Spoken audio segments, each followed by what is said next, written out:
Unicorn with a beard. We have one on the show today, a young entrepreneur who purchased a successful furniture business that didn't have anyone to take over that operation. That scenario is extremely rare today. Many businesses across the country, GOB, close up shop, but not Mid-State Furniture and Mattress. That unicorn with a beard is none other than Keith Moneymaker. He's here to share the latest chapter in his story, and the FAM podcast starts right now. Welcome to the FAM podcast with Mark Kinsley. This is where the best in the bedding business get even better. Did you know that 86% of customers buy from the first business that responds? And if you text back very quickly, that number jumps to over 90%. That's why Podium's AI employee, Jerry, is a game changer. Jerry never sleeps, never takes a lunch break, and never puts in a 2-week notice. He's always on, responding in seconds, so you never lose a lead again. Turn missed calls into texts, capture more leads, and close more deals, all with Podium. Want to see how it works? Get a demo today at podium.com/FAM. Podium, because speed wins sales. For the first time ever, top retailers can carry the luxury mattress line one of America's top sleep retailers has kept to themselves until now. Introducing Prana Sleep. Crafted from 100% natural materials featuring luxury latex quilted directly into the top panel, it's a feel no competitor can match. Born from decades of retail experience, Prana Sleep delivers premium performance, customer loyalty, and unmatched sleep satisfaction. Your competition is going to hate selling against Prana Sleep because nothing compares. Apply now at pranasleep.com. In the mattress world, a no at checkout means a lost sale. That's where American First Finance comes in. We help you say yes to more customers, even if their credit isn't perfect. With fast setup, tailored solutions, and support every step of the way, you're not just offering a way to pay. You're inviting them to Yesville, where more people get approved and customers can take home the mattress they need today. Visit AmericanFirstFinance.com to get started. Unicorn with a beard, welcome to the show, man. It is a rarity. How you doing, man? Thank you for having me. Hey, it's great to have you here. So for people that don't know, number one, go follow Keith on social media because he's very active and you can see how he's marketing in his community, the new store, Mid-State Furniture and Mattress that he's purchased, and now you have an outlet location. You've been a busy guy. Like, bring us up to speed, because I think last time you were on the show, it was Sweet Dreams and then the Dreams for All Foundation. And now the empire groweth. Empire tripled, yeah, in a year, just about. So I've got a great team here at Sweet Dreams. We've got our ebb and flows with turnover, and we got some really great people that have stuck along for the ride. So much is that I was able to, up until like middle of last year, not have to open, not have to close, not have to work the floor, and not work weekends. I had it made, right? I had a successful mattress retailer, and I could pick my own schedule. An amazing team here to take care of everything. So like I was bored, and what happens when I get bored? Well, I buy things. And over the past like multiple years, I've bought out about 14 mattress stores that have went out of business, whether it was bad ownership or whatever the case was. I've had this knack for seeking out opportunity, or just being friends with other mattress store owners. It goes back to kind of some of my old, like, I say old, like I'm old, but I'm 37, but I've become friends. Like, that goes back to my mindset of like keeping your competition friends and not referring to them as that. But all those deals I got by buying mattress companies were, I was friends with the owners. They'd call on me, we share inventory, whatever the case was. And they were in surrounding counties, maybe 100 miles away. Mostly all of them went out of business or had something going on, and I was their out. And so, like, you know, I was like, that was just kind of a normal thing. Like, oh, Keith bought another mattress store. I didn't buy the location. I bought their inventory, and I went and cleaned them out in 24 hours. They want it out. I could cut them a check and we can get it done, and I can get stuff really cheap and they can walk away, you know, and not crawl away from that point of view. So things kind of were getting, you know, I wouldn't say boring, because mattress business is never boring, but you know, I always look to expand, but I'm never one to go wide. I tried to open a mattress store a county over, and it was a flop. No proper procedures, no great things in place.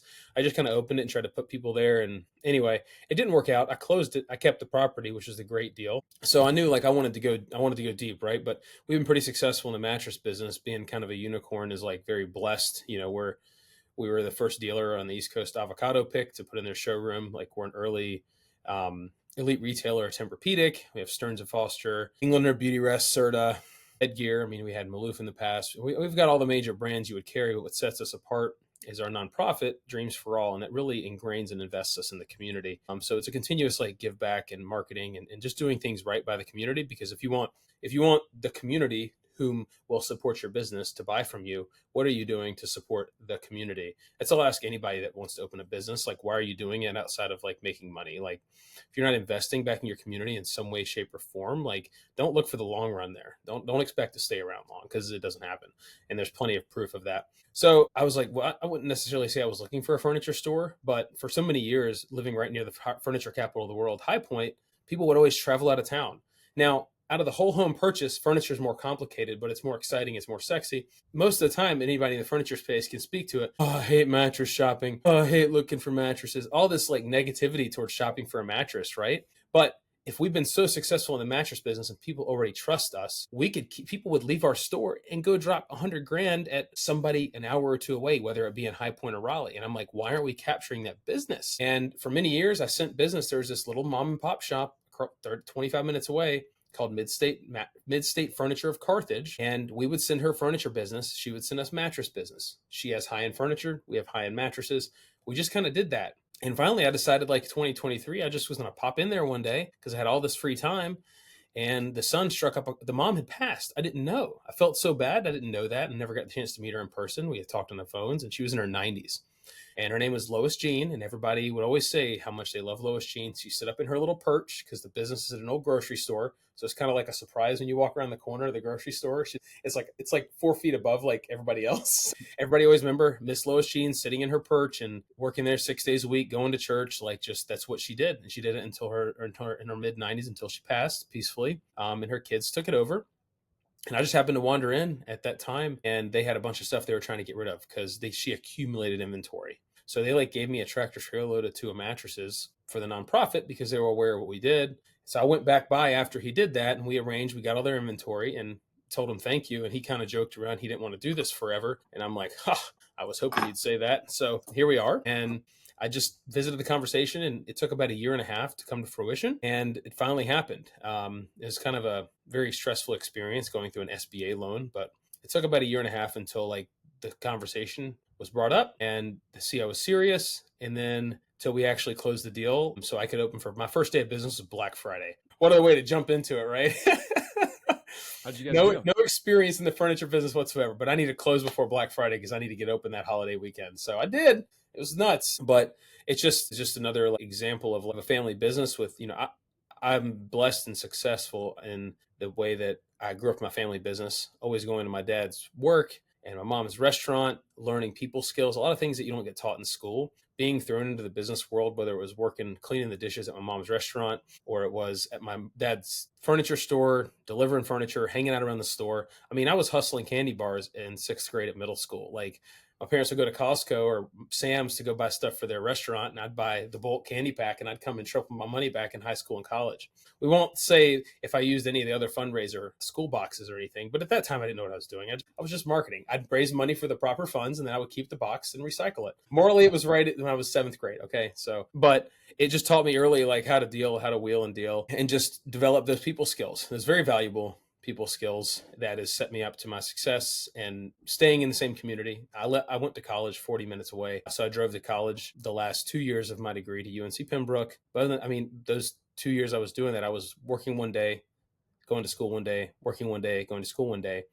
Like, everybody's at college full time. Like, I didn't do college full time. I didn't do high school full time. Like, I was at my dad's business when I wasn't at school, delivering stuff at night. Whatever the case was, I was involved some sort of customer service early on. And that's what's definitely led to my relationships and my current success. Keith Moneymaker, talk about, first of all, stepping into this business, because you have a store, Sweet Dreams, it's doing well. You have your nonprofit. And now all of a sudden you hop over the fence and you're in the furniture business. Now I've heard, from many people that once they start offering furniture in their stores, you have more to talk about to the consumer. So it gives you more reasons to stay in touch, bigger average tickets, being able to serve the customer with those other needs. But just from a business standpoint and an employee transition standpoint, what's been happening to you? Like, do you feel like you have the reins on this wild steed? Dotto, you met Dotto. Shout out to Dotto.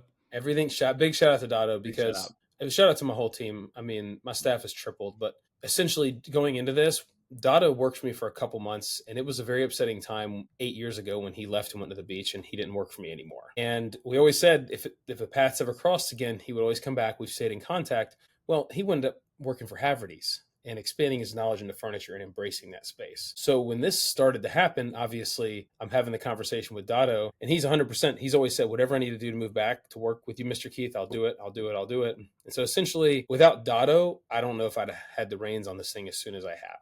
I would have been struggling just trying to hustle couches and like random ottomans and stuff. And Dotto's over here doing like full room $20,000, $30,000, $40,000 deals with his little iPad, and somebody comes in for a couch design, and before you know it, they left with the whole living room.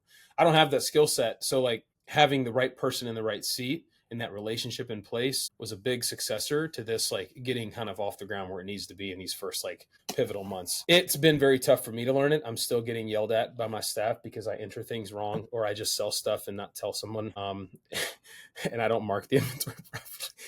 As we just decided it's better if I don't come to the store. They better be careful. You might buy something else. They give you too much free time. That's their fear, but that's also what I'm good at.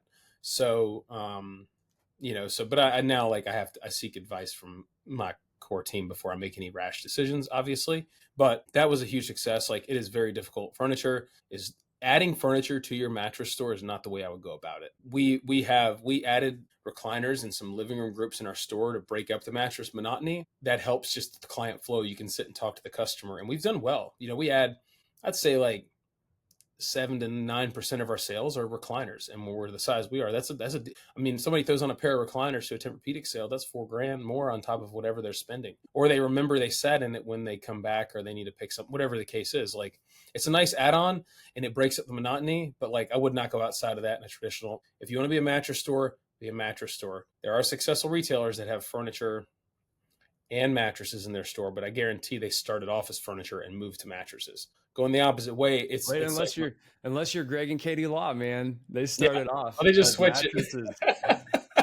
It's like whiplash. They're also unicorns, though, in the best sense of the word, because they are so great with business and culture and community and all the stuff that I know speaks to you. But they did. I remember them being like, yeah, they started out mattresses and then they added furniture, and business got better and better. But it is tough. I mean, it's really tough. I mean, because you're dealing with an object, number one, that you can deliver into somebody's house and kind of wiggle it around and bang it against a wall, and it's not going to break, really. Furniture, it's a huge percentage of it just shows up busted. Yeah. So yeah, it's not for the faint of heart. I've been blessed in this sense, and every situation will be unique depending on who's doing it. I ended up changing the name a little bit, so we're Mid-State Furniture and Mattress. We had about 1 or 2 nice high-end mattress sales a week before, when they weren't having any.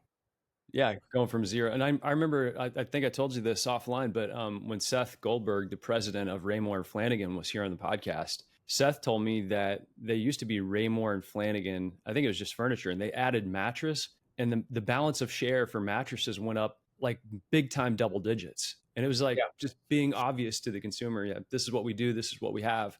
And also like signaling to your team, like, we're in the mattress business too. Yeah, 100%. Sorry if I stutter.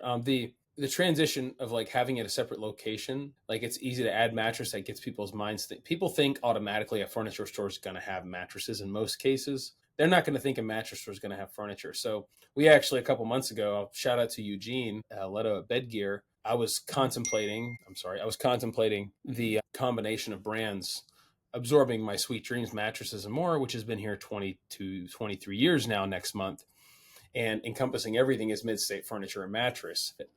It was initially just going to be Mid-State Furniture, and I'm like, if I encompass everything, we'll just have multiple locations in the same county, and Mid-State Furniture and Mattress. For the understanding of the customer, it might sound easy, but as much brand reputation as we built, I've just decided to keep them separate. I can have a business card that says both. We can share business, we can share an inventory, we can have 2 websites, but like knowing you're an isolated like retailer that does mattresses, people seek specialty. They seek Rolex, they seek Mercedes, they seek Tempur-Pedic, they seek brands, right? So we've done a good job saying that. And my name and Sweet Dreams, Dreams for All, Keith Moneymaker, it's always been thrown around. For it to disappear would be too much of a gut shot. So, I don't know if we'll reconsider that in the future, but for right now, like, we're still getting the lingering like natural traffic. It's funny, I'm in the furniture store some days and people are like, oh yeah, we bought our mattresses from you.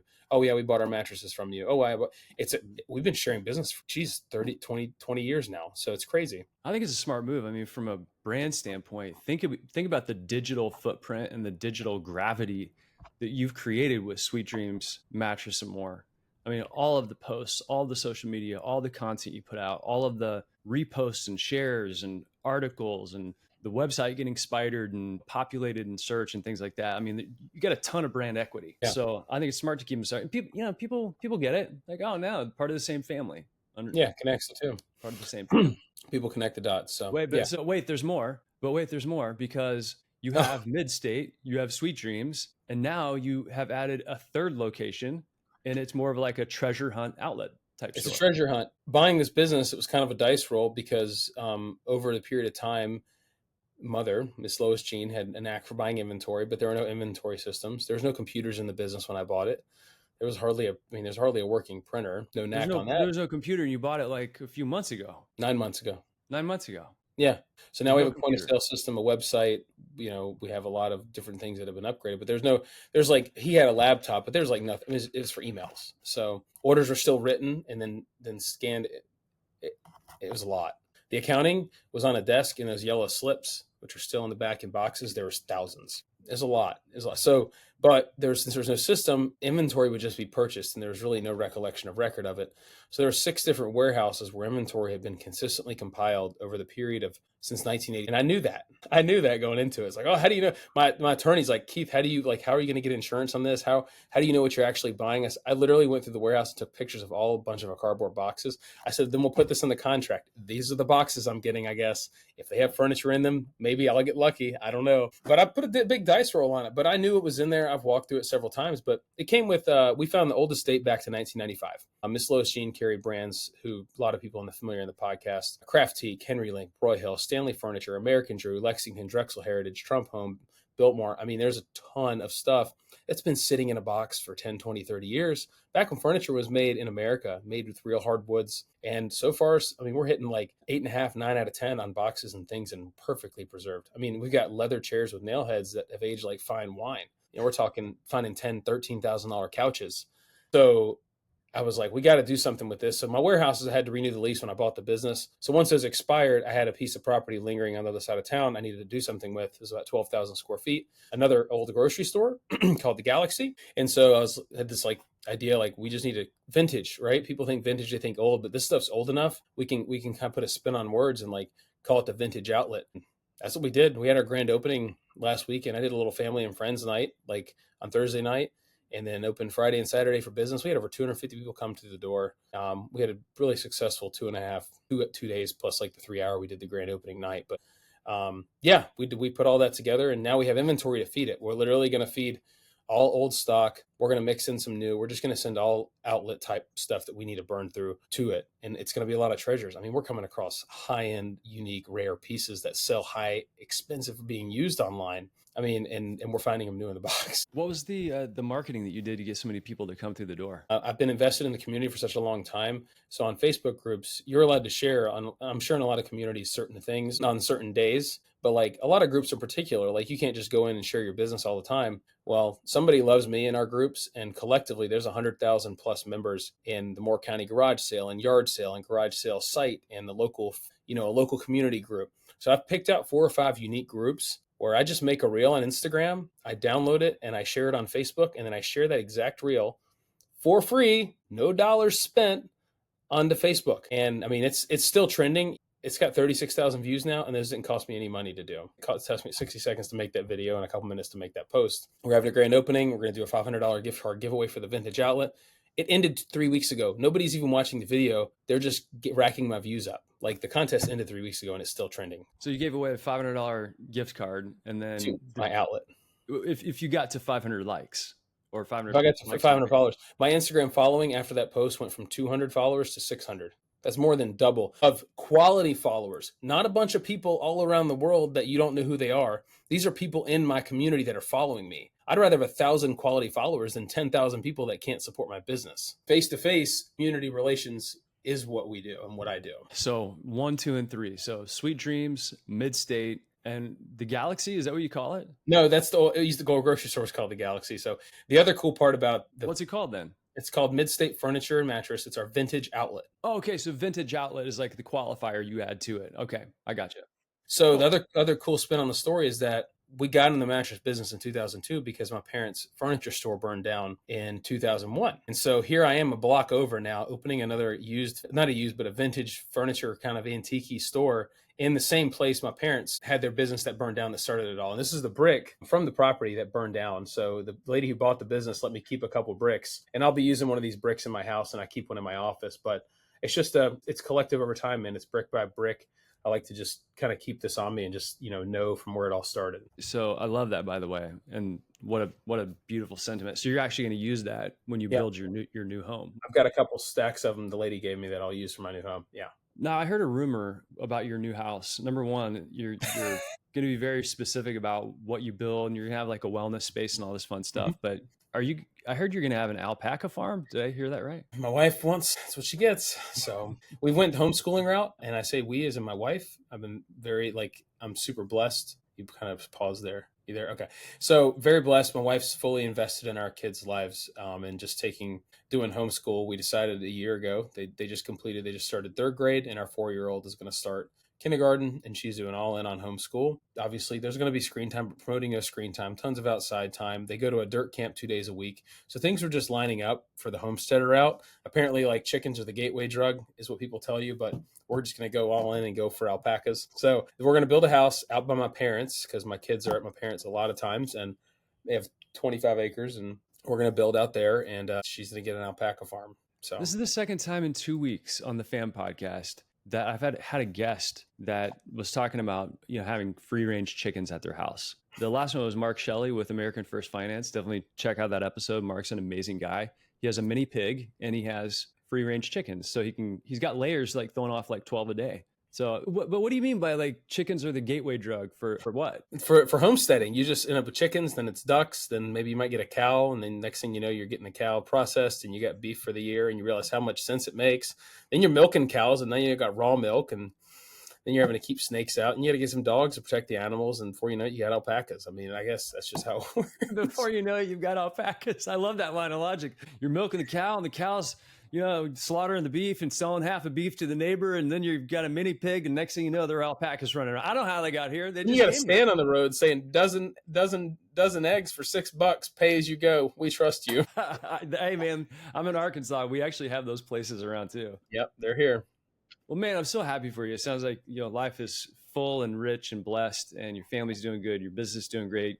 Your staff has tripled. That to me, knowing you, means that your impact is going to triple and quadruple and go beyond that. Thank you. It's doubling the business by buying the store quadrupled the work. It wasn't a easy undertaking. It definitely was like felt like catching the bus, like running behind it, like way behind it when I took over, and just running and gunning. And with Corey and Jen and we've been on for this ride for a long time. Jen's with me, not closing in 9 years, and Corey's and we closing in on 10 years, and a lot of other employees like 2, 3, 4 years is a testament. And people talk about that, and we're very blessed, and it's drawn quite an attraction of bringing people in to come to work for us. And the community work, all those things build an example of who you are in the community, and then you get the proper people attracted. So, I've hired a property manager for my commercial real estate, and she's now going to be overtaking my executive admin assistant duties. And then we've hired a bookkeeper, and then I hired a logistics coordinator who's going to be moving to full time soon.